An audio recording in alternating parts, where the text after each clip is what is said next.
Hello everyone, स्वागत है आपका हमारी एक नई वीडियो में। How are you? I hope you are all good.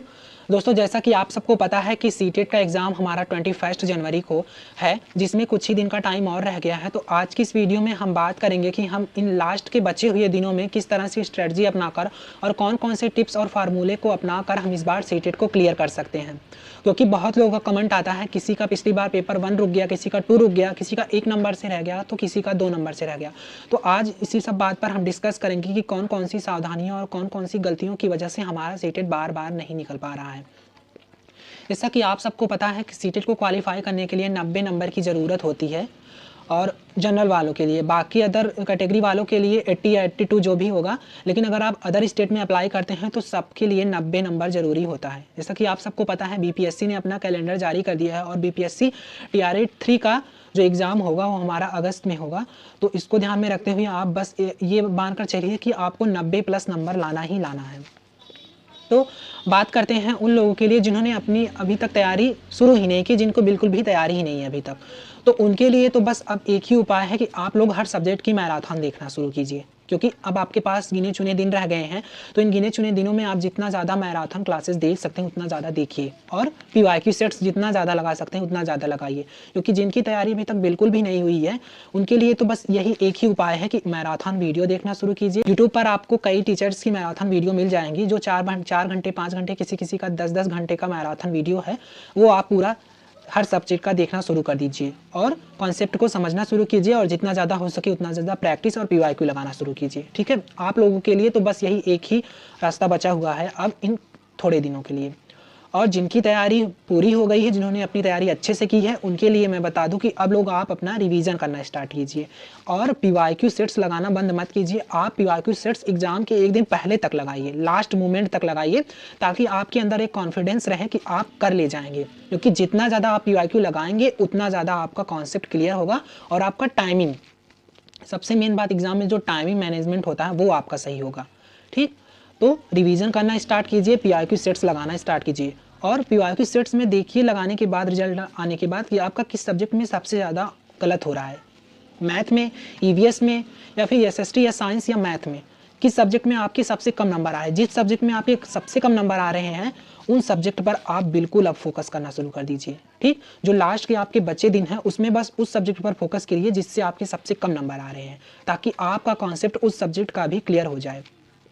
ठीक, और PYQ सेट्स आप एक टाइमिंग रख कर लगाइए। ये नहीं कि आप घर पर सेट लगा रहे हैं तो पूरा दिन में एक सेट लगाइए, 2 सेट लगाइए, नहीं। इससे आपका टाइमिंग बिल्कुल भी बिगड़ जाएगा और आपका एग्जाम हॉल में अगर जब बैठेंगे तो आपको जो क्वेश्चंस आ भी रहा होगा, टाइमिंग मैनेजमेंट नहीं होने की वजह से आप वो भी छोड़कर चले आएंगे। ठीक, तो अब आप जो लास्ट के बचे हुए दिन हैं उसमें आप PYQ सेट्स या मॉक टेस्ट इस तरह से दीजिए जैसे कि आपको लगे कि आप एग्जाम हॉल में बैठे हैं।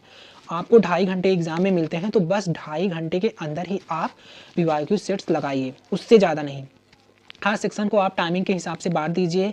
Hindi, English, EVS, math, science सबको अलग अलग कैटेगरी में बांट दीजिए और उस पर उतने ही टाइमिंग दीजिए जितने में आप उसको बांटे हुए हैं, और 2.5 घंटे में ही आप अपना पेपर सॉल्व कीजिए। घर पर अगर आप लगा रहे हैं तभी आपका टाइम मैनेजमेंट हो पाएगा, वरना नहीं हो पाएगा। ठीक, और नया कुछ पढ़ने की कोशिश अब मत कीजिए, आप जो भी पढ़ें उसका रिवीजन करना स्टार्ट कीजिए। और जो क्वेश्चंस रिपीटेड हो रहे हैं बार बार, आप PYQ कई सेट्स लगाए होंगे तो देखे होंगे ऐसे कई क्वेश्चंस हैं जो हर साल हर बैच में पूछे जाते हैं। तो उन क्वेश्चंस को आप बिल्कुल रट लीजिए और उन क्वेश्चंस का जो ऑप्शन है उनको भी आप पूरा तैयार कर लीजिए, क्योंकि क्वेश्चंस सेम टू सेम तो रिवीजन होंगे नहीं, घुमा फिरा के करेंगे। तो आप उनके ऑप्शन भी और उनके क्वेश्चंस भी बिल्कुल अच्छे से चेक करके और उनको अपने दिमाग में बैठा लीजिए। और जैसा कि आपको पता है कि 75 नंबर की पेडागॉजी और 75 नंबर का कंटेंट आता है, तो अगर आपकी पेडागॉजी तैयार हो गई है तो आप अब कंटेंट पर ध्यान दीजिए।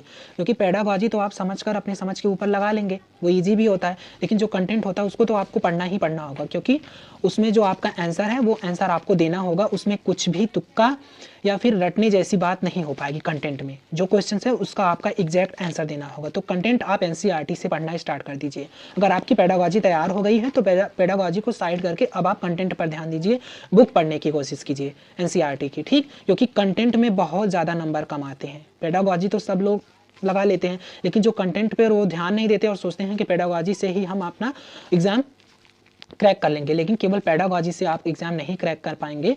आपको कंटेंट पर भी ध्यान देना। आप एनसीईआरटी की बुक तैयार करना शुरू कीजिए और कंटेंट को समझना शुरू कीजिए, ठीक। इसके बाद जो हमारा पैसेज आता है 15 नंबर का लैंग्वेज 1 में और 15 नंबर का लैंग्वेज 2 में, तो 30 नंबर के जो आपके पैसेज आते हैं वो तो मैं कहूँगा आपके फ्री के नंबर हैं। पैसेज को बस आपको जो पैरा दिया रहेगा पैराग्राफ में से छाँट छाँट के उस क्वेश्चंस के आंसर आपको लिखने होते हैं, तो ये तो आप कर ही ले जाएंगे।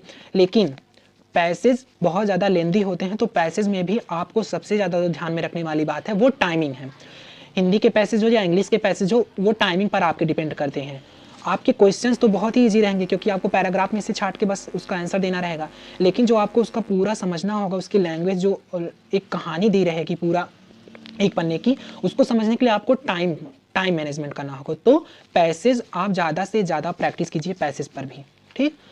दिन भर में 1 या 2 पैसेज आप हिंदी के इंग्लिश के ज़रूर सॉल्व कीजिए, ताकि पैसेज को आप देखते ही समझ जाएं और जहाँ पे आपके आंसर पैसेज में रहे वो आपको समझ जाए कि यहाँ पर इसका आंसर छुपा हुआ है। नहीं तो आप पैसेज को पढ़ने में ही ज़्यादा से ज़्यादा टाइम लगा देंगे और उसी में उलझे रहेंगे। तो पैसेज पर भी आप प्रैक्टिस करना शुरू कीजिए। तो हमने क्या क्या बताया आपको। जिन्होंने अभी तक तैयारी स्टार्ट नहीं की है वो अपना मैराथन ज़्यादा से ज़्यादा देखें, हर सब्जेक्ट की पीवाईक्यू सॉल्व करें, और जिनकी तैयारी हो गई है वो रिवीजन करें, पीवाईक्यू सॉल्व करें और अपना टाइम मैनेजमेंट सीखें, क्योंकि मॉक टेस्ट अगर वो दे तो 2.5 घंटे के अंदर ही दे, उससे ज़्यादा टाइमिंग मत लें। और पैसेज सॉल्व करें, पैसेज जितना ज़्यादा आप सॉल्व करेंगे उतना ज़्यादा एग्जाम में आपका टाइम मैनेजमेंट हो पाएगा, क्योंकि पैसेज बहुत ज़्यादा लेंदी होते हैं। ईजी तो होते हैं लेकिन बहुत ज़्यादा लेंदी होते हैं, तो पैसेज में बस वही बात ध्यान रखने की है कि आपका टाइम मैनेज हो जाए। तो ये थे हमारे कुछ टिप्स और फार्मूले जिन हमें लगा कि आप लोगों के साथ शेयर किया जाए, क्योंकि ये सब टिप्स और फार्मूले को अपनाकर बहुत लोगों ने सीटेट को लास्ट के दिनों में पढ़ाई करके क्रैक किया है और अच्छे नंबर से क्वालिफाई किया है। तो अगर वीडियो अच्छी लगी हो तो चैनल को सब्सक्राइब करके वीडियो को लाइक कर दीजिएगा और दोस्तों में शेयर कर दीजिएगा।